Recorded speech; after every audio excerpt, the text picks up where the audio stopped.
I'm not crying, you're crying. Shut up. It's fine. Welcome to the Daily Neitz, a daily look at classic films, modern cinema, and the world of professional wrestling. And today we're going to talk about the Pixar film from last summer, Inside Out. And yeah, this is a pretty well talked about movie over the past year. It's Pixar's return to form after, Cars 2 and Cars 2. It was nice to see them do to go back to their level of quality, and boy did they go back to their level of quality. I'm not going to say too much new, it's unheard of, but watching this movie made me think back to before the Disney, the Renaissance era in the 90s and the 80s, when Disney movies, their cartoons were but Don Bluth was getting a lot of play, and he had Land Before Time, and he had what was the other? He had a couple big ones back then, Secret of Nim and stuff like that, and American Tail, all that stuff. You know what I'm talking about, Don Bluth movies. And what set him apart was that he wasn't afraid to make his audience sad. Disney movies were all upbeat and everyone was happy, and then the good things happened. There was maybe a moment of tension, but it was all fine. But Don Bluth would break your heart before the end of the movie, and there would be a happy ending, but he'd break your heart on the way. I have to sneeze. And that is what Pixar did with Inside Out. They recognized that kids can handle it. Small children can handle, sadness. And this movie's about being sad. It is. It's about handling your emotions and the positives of having emotions, which I think is something that kids need to hear. I know it's something I definitely wish I'd heard when I was a kid, when I was 11.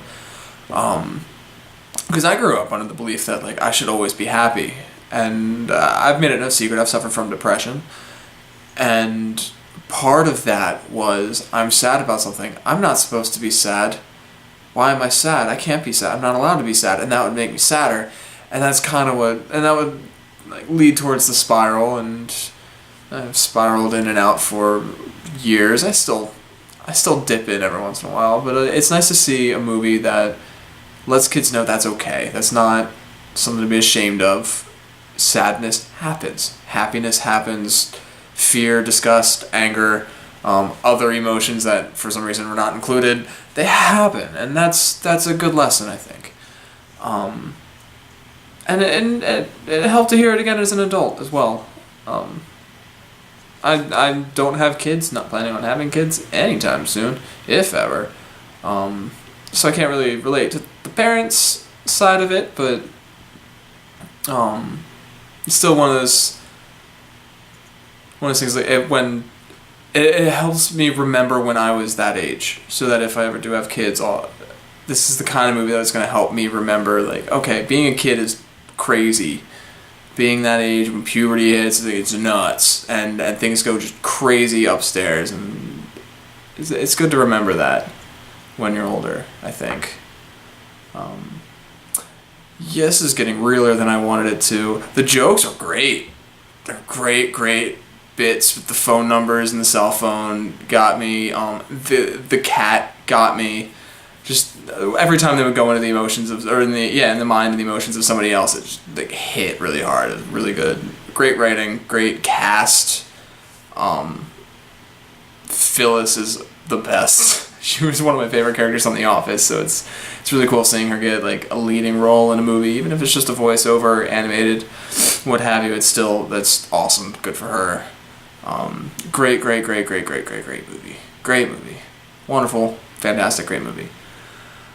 That's all I want to say about that right now. I didn't feel so bad about crying because Cody was crying too, so it's fine. That's all I gotta say about Inside Out. Like, share, subscribe, leave a comment in the comment section below. Make fun of me for being a big tough man and crying during a children's movie. Do it in the comments. Follow me on Twitter at Daily Neitz. Tomorrow I'm gonna watch Ant-Man finally. Until tomorrow, bye.